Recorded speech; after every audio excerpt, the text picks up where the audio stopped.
This is Cerebral Cinema. Movies of the mind.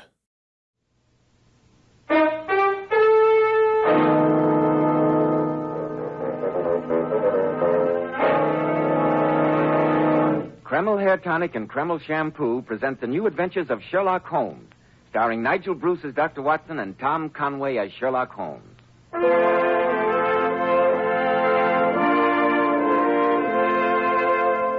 Now, once again, it's time for our weekly visit to Dr. Watson, genial friend and colleague of the great Sherlock Holmes.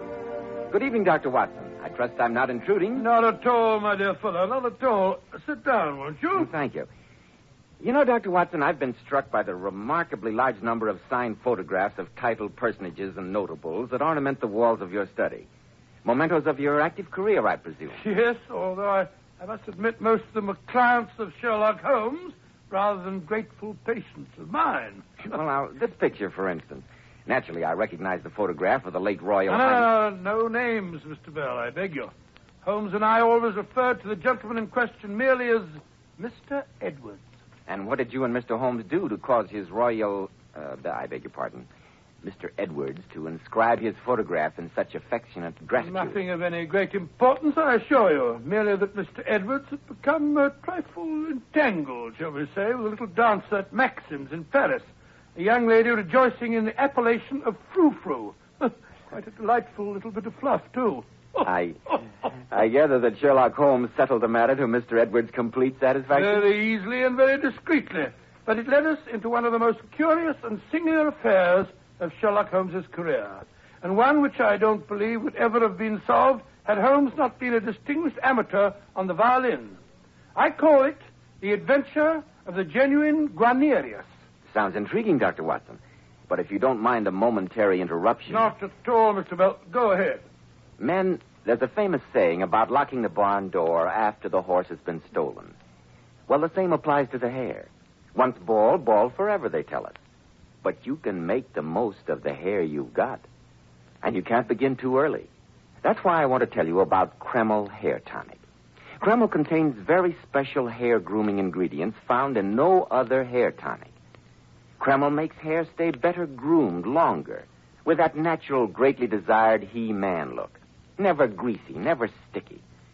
But Kreml does lots more than just keep hair looking handsome. A massage with Kreml actually helps stimulate circulation in the surface of the scalp. Your scalp always feels so alive, so invigorated after applying Kreml. This highly specialized hair tonic also has an excellent lubricating effect on a dry scalp. It makes dry, brittle hair that breaks and falls feel softer and more pliable. So men, buy a bottle of Kreml Hair Tonic at any drug counter. You'll be delighted with its extra advantages. Kreml, Kreml Hair Tonic. Now, Dr. Watson, how about the adventure of the genuine Guarnarius? Well, the British ambassador to France, Sir Hubert Ashley, had invited Holmes and myself to a reception at the embassy in Paris in order to thank us both for successfully concluding the rather delicate affair of Mr. Edwards. The ballroom was a blaze of light. The guests were dancing. By Jove, Holmes, have you ever seen anyone more attractive than our host's wife? I must say that Lady Ashley is really the finest type of English beauty. Sometimes, Watson, I envy the directness of your mind. What do you mean?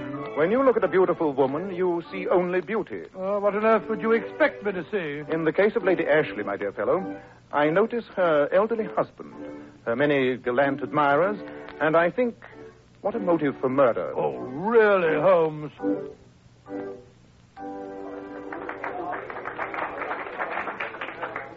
Mr. Holmes, I trust our guest of honor is enjoying himself. Very much indeed, Lady Ashley.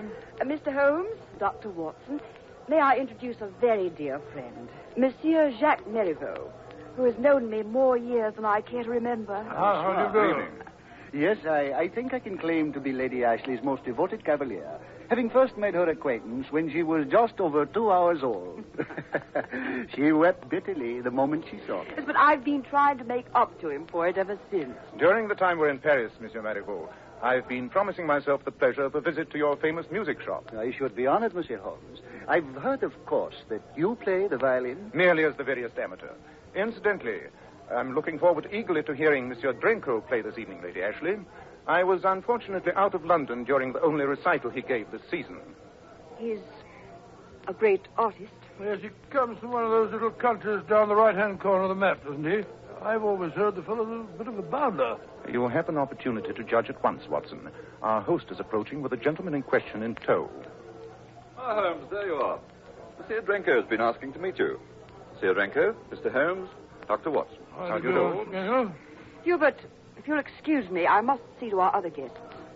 Until later, Mr. Holmes, Dr. Watson. Oh, yes, indeed, of course. Dr. Watson and I are looking forward to hearing you play, Monsieur Drenko. I always enjoy an appreciative audience. Tell me, Mr. Holmes, might I speak to you alone for a moment? Come along, Marivaux. You promised me your opinion on that 83 champagne. No, it's a sound business, but... Well, Monsieur Drenko? I said alone, Mr. Holmes. I have no secrets from Dr. Watson. Very well, then. It so happens that I find myself in a slight predicament. I thought that with all your experience, you might advise me. As a social favor, Monsieur Drenko? Gladly. If, of course, you would like to come to tea at my hotel tomorrow and bring your violin to entertain my guests. I beg your pardon. Oh. I understand, Mr. Holmes. We professionals must each respect the other's métier, must we not? It would be preferable. Yes, I told you what sort of fellow he was. Nevertheless, Mr. Holmes, I still ask for your advice, and I will expect to pay the customary fee. You see, I find myself a trifle involved. Only a harmless flirtation, of course, but I did write one or two indiscreet letters to one of the girls at Maxim's, and now the greedy little thing threatens blackmail. Hardly an unusual situation, Mr. Drenko. For myself, for my reputation, I do not care, you understand. An artist is an artist. But there is my wife at home. I must think of her, naturally. You're thinking of her a trifle late, aren't you, old man? So you can see that there might be unpleasant results if Frou-Frou were to... Frou-Frou of Maxim's? You know her? We're not unacquainted with the young person, Holmes. From my rather brief acquaintance with her, I think the matter may be settled rather simply. Ah, well, I shall be happy if you will handle the affair. Ladies and gentlemen, may I have your attention, please? Monsieur Drenko, whom we're all very happy to welcome here this evening, will now give us the pleasure of his incomparable music.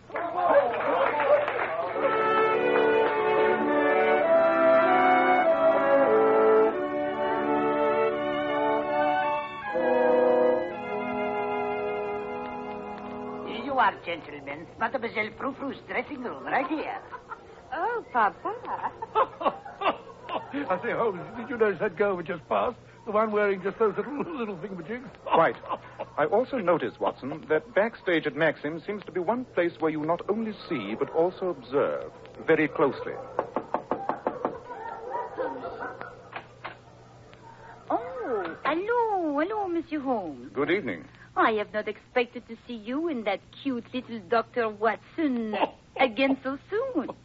But perhaps this time it is pleasure, huh? Not business? I'm afraid not, Mademoiselle Frou-Frou. Mademoiselle Frou-Frou, it was only because I thought the gentleman we have agreed to refer to as Mr. Edwards was at least as culpable as you that I persuaded the French police not to prosecute you in that matter of his mother's jewels. No, but Monsieur Holmes, that little matter, we have settled it, have we not? The charge is still pending, mademoiselle, and at a word from me could be followed up. But why should you? I also happen to know that the Marsovian embassy is most curious regarding the attraction which brings Prince Danilo so frequently to Paris. That also does not concern me at the moment, assuming, of course, that you will return at once all the letters that were written to you by Monsieur Drenko, and that you cease from molesting him any more. Oh, je comprends très bien, I see. Well, Monsieur Holmes, since you have put it so convincingly, I am rather tired of listening to a soulfully played violin. Monsieur Drenko may have his letters back. Here they are. Thank you, mademoiselle. I knew you were a sensible girl. Good night. Bonsoir, merci. Et si jamais je vous reviens tôt, ce sera trop tôt, je vous l'assure. And now what? And now for a good night's rest. And in the morning we can report to Mr. Drenko the satisfactory solution of what was perhaps our simplest problem. I hope you charge him a stiff fee, Holmes. I still say that fellow's a bounder.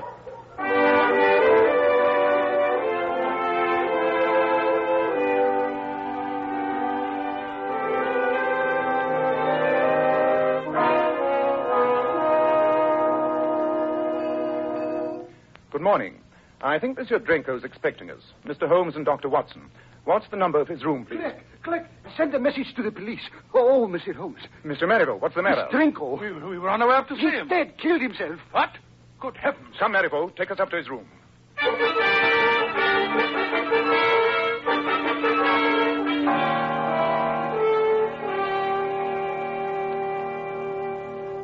man's been dead for more than half an hour, Holmes. Closer to an hour, I should say. I see. Merivale, would you please ask that chap we passed, the one who was painting the hall, to step in here for a moment? But of course. Curious. I wonder what could have been Drenko's motive in committing suicide. Here is a painter, Monsieur Holmes. Ah, yes.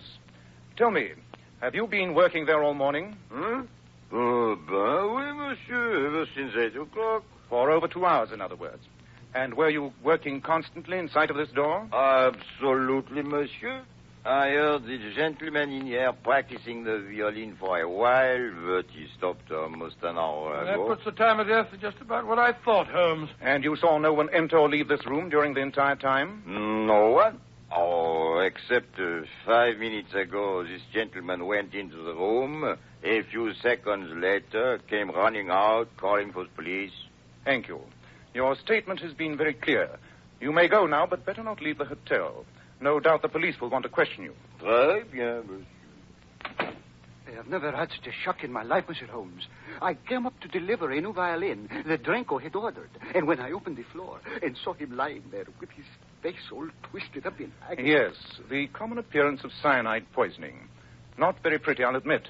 You'll note the characteristic odor of bitter almonds, Watson? Yes, indeed, and here's the empty bottle. Quite. The poison label on it removes any possibility of accident. Nobody could possibly have got in or out for the window. The sheer drop of 4 stories to the street. Look, Monsieur Holmes, this torn piece of paper. I found it here on the desk. It's a suicide note. Evidently written under the stress of considerable emotion, to judge from the writing. It is intolerable. I utterly refuse to endure it any longer. Signed, Mihai Drenko. It's his handwriting, Monsieur Holmes. I swear to it. Yes. Unquestionably the perfect setting for suicide. No doubt about it. Ah, well, Monsieur Holmes, a pleasure to meet you again, even under such unfortunate circumstances. How are you, Inspector Bernard? Nice to see you again, my dear fellow. Oh, thank you. Dr. Watson and I have been carrying on for you until your arrival. Oh, thank you. And may I pick your brains to ask what you have learned?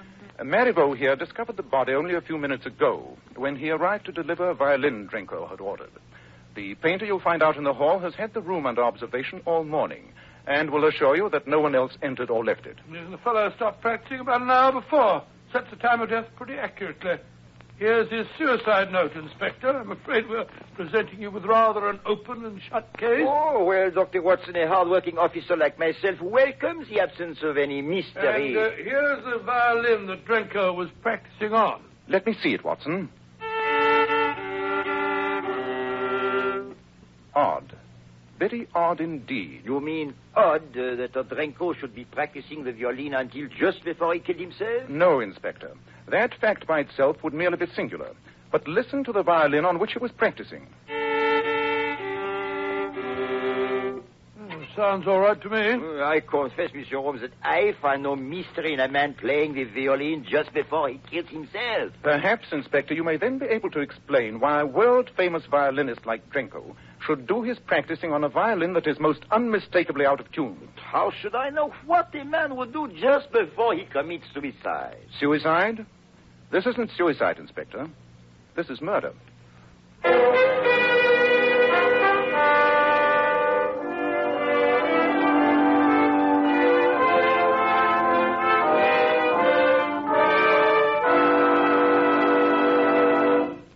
Men, once you get bald, there's nothing you can do about it. Science tells us it's impossible to grow hair on bald heads. But you can make the most of the hair you've got. And let me tell you, there's nothing better than Kreml hair tonic to do it. In the first place, Kreml does a marvelous job of hair grooming. It keeps every lock neatly in place, yet never looks greasy or sticky. Kreml contains very special hair grooming ingredients, the like of which have never been duplicated in any other hair tonic.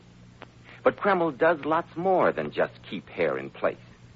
A massage with Kreml helps stimulate circulation of the blood in the surface of the scalp. Your scalp feels so clean, so alive, so invigorated. Remember, Kreml actually helps condition the hair, in that it leaves it feeling so much softer and more pliable. It also has a grand lubricating effect on a dry scalp. So remember, men, make the most of the hair you've got. Use Kreml Hair Tonic daily. Kreml, Kreml Hair Tonic.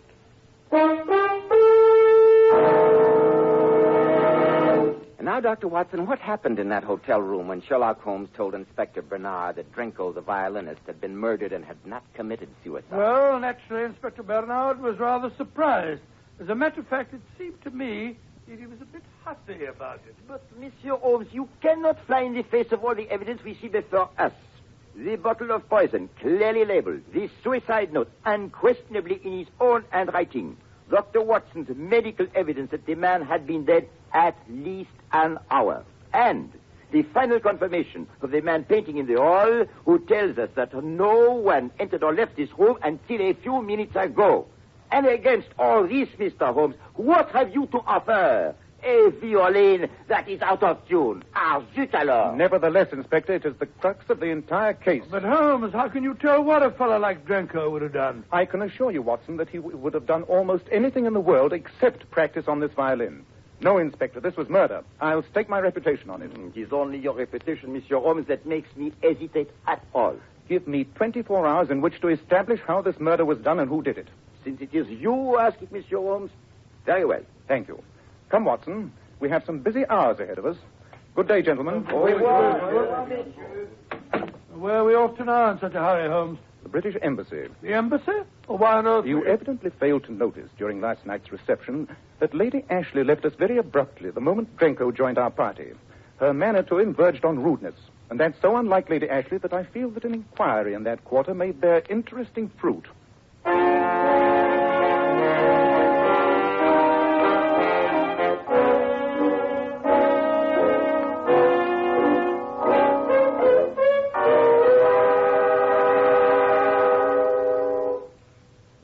Mr. Holmes, the purpose behind this unexpected visit? In just a moment, Sir Hubert. I'd like to have Lady Ashley present Yes, when I... Hubert? My maid said you wanted to see...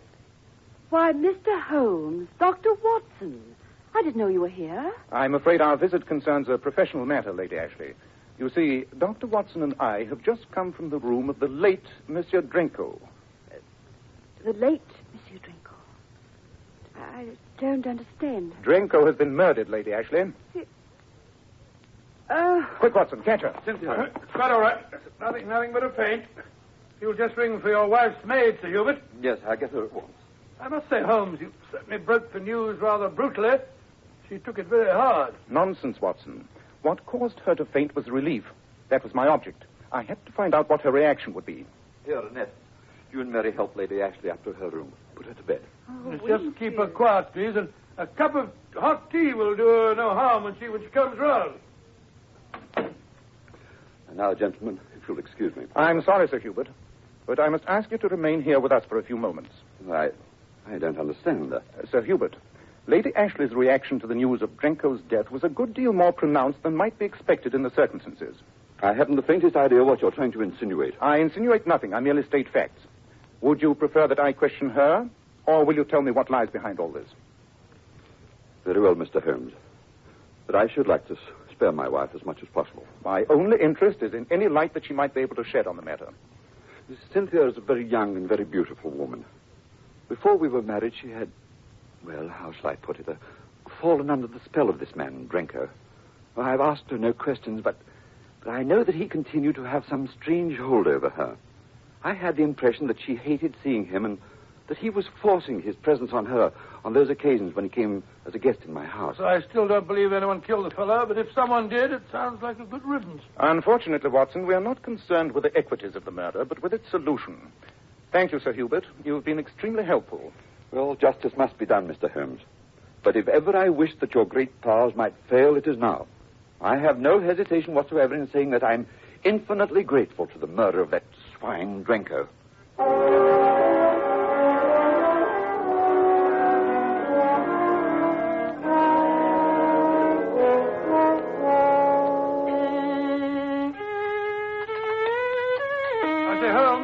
join me in a cup of tea? No tea, thanks. I'm rather trusting to the inspiration of music to assist me in resolving some of the more puzzling features of this case. Oh, at least you can't complain of a scarcity of suspects. First of all, Sir Hubert, for obvious reasons. Possibly Lady Ashley. Great Scott, Holmes. What's the matter? Tea too hot? No, but have you thought of the possibility that Frou might have killed Drenko? After all, she might have been madly in love with him. The possibility had occurred to me, but I discarded it. Oh, discarded it.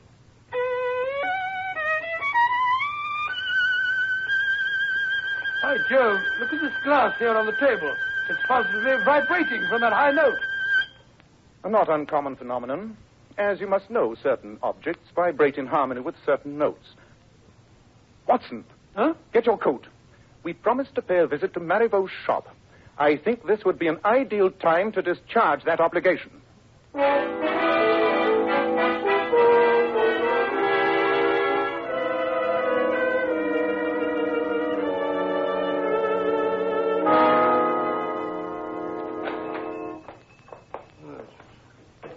Dingy little place, I must say. Founded 1821, eh? Looks as though they hadn't washed the windows since. But full of priceless treasures. As Marlowe said, infinite riches in a little room. I say, where's Marivaux? I don't like the looks of that customer over there. The one with that bushy black beard and theatrical cloak. He looks like one of those bomb-throwing fellows. What you call them, nihilist. You must remember, Watson, that music appeals to oddly assorted people. Mm-hmm. Professor Moriarty, after all, knows no peer in his interpretation of certain of the Bach fugues. Well, Mr. Holmes and Dr. Watson. Or is this other gentleman waiting? No. I'm in no hurry. It's no wonder the fame of your shop is worldwide, Mr. Marivaux. I see you have some remarkable instruments. You say about you the fruits of a lifetime of devotion to the violin. I must confess, Mr. Holmes, that it pains me every time I sell one of my treasures. I can well believe it. And have you made any further progress to the solution of Drenko's death? I feel safe in saying that my investigation has gleaned a few pertinent facts. Would it be indiscreet for me to ask what they are? Not at all. You yourself were present when I made the curious discovery regarding Drenko's violin being out of tune. And only a short time ago, while I happened to be playing my violin, Dr. Watson made a remark which threw further light on the case. Didn't you, Watson? Huh? Oh, yes, of course, yes. I don't know what kind of a violin you possess, Mr. Holmes, but I'm sure you'll appreciate one magnificent example that I'd like you to try. A Guarnarius, the equal of any Strad I've ever seen. I'm afraid it would be far beyond the reach of my purse. But you at least owe yourself the pleasure, the great experience of playing it. Here it is. Isn't it beautiful? Exquisite. If the tone's as mellow as that varnish... Oh, but of course.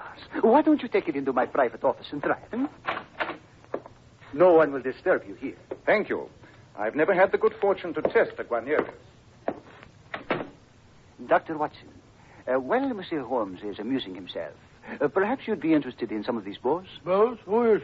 Horsehair thingamajigs, aren't they? There's more to it than that. There is only one family in all Italy, Dr. Watson, that possesses the secret of making a bow like this one. Oh, it's all very fascinating, Mr. Marlowe, but Holmes must have made up his mind if he likes that fiddle by now. I know he wants to ask you some questions, and I felt that... Good heavens, what... He's lying on the floor. He must have fainted. Holmes! I'm afraid he's dead. Quick, Dr. Watson. Go for the police. And give you a chance to plant a bottle of cyanide by my side? Oh, no. Watson, stay here and listen to Marivaux confess how he murdered Drenko. You're alive? No, thanks to you. I took the trouble to dissect the violin you gave me, and then played one of the others here to lure you in. He killed Drenko, but the suicide note... Elementary, my dear Watson. I would hazard a guess that it was torn from the end of a letter to Marivaux referring to an unsatisfactory instrument, which was intolerable and which he couldn't endure any longer. Holmes, Marivaux was nowhere near Drenko when he died. Marivaux had left a very oddly constructed violin with Drenko, presumably last night, knowing that it was Drenko's habit to practice each morning from 8 till 10. Inside the violin, in place of a sound bar, Marivaux had put a thin glass vial containing cyanogen, the lethal gas which is identical in odor and effects with the cyanide. Good heavens! When Drenko reached the proper high note, the extremely thin glass vial cracked under the impact of the sympathetic vibrations, releasing the deadly fumes through the F-holes in the violin. And the violin that Marivaux was delivering to Drenko when he discovered the corpse Precisely, Watson. He merely left that one by the body, planted the note, and carried off the fatal weapon and all proof of the crime in his now empty case. He made only one error. He neglected to tune the violin he left. Amazing, Holmes. Listen very patiently, Monsieur Holmes, to your ingenious and utterly imaginary reconstruction. I suppose you can furnish a motive, too? I'd prefer to spare Lady Ashley the ordeal, Marivaux. But I have no doubt that it was in you she confided that Drenko had been blackmailing her on the strength of their earlier romance. But to convict a man of murder, you need something more than words. You need proof. You seem to be overlooking this dissected violin on your desk, with which you attempted to murder me. I fancy that the sample of your handiwork with the vial of gas affixed therein will offer ample proof that... You'll never send me to the guillotine. I'll kill myself first. But I'm going to take you... Drop that vial, Marivaux. Precisely what I intend to do. Drop it, then release the fumes that will put a speedy end to all three of us. Hey, Doctor, Marivaux, give me that violin. We do not want a broken arm. That's better. Good heavens, it's a nihilist. I mean, Inspector Bernard. As you noticed when you commented on his beard and cloak, Watson, the inspector's tastes in disguise are a trifle flamboyant. Now, Monsieur Holmes, I must extend my thanks to you on behalf of the Sûreté. Not at all, Inspector. Your promptness in acting in response to my message undoubtedly saved Watson's life and mine. Thank you. Oh, no, Monsieur Holmes. Thank you. Oh, very well. Have it your way, Inspector. Now, Marivaux, come along quietly. Phew, I say, it's rather too close a shave to suit me, Holmes. I say, that fellow Marivaux was very ingenious. Quite. You know, Watson, I have one bitter regret concerning this case. Regret? I find that I have, despite all my protests, ended by acting for Drenko without a fee after all.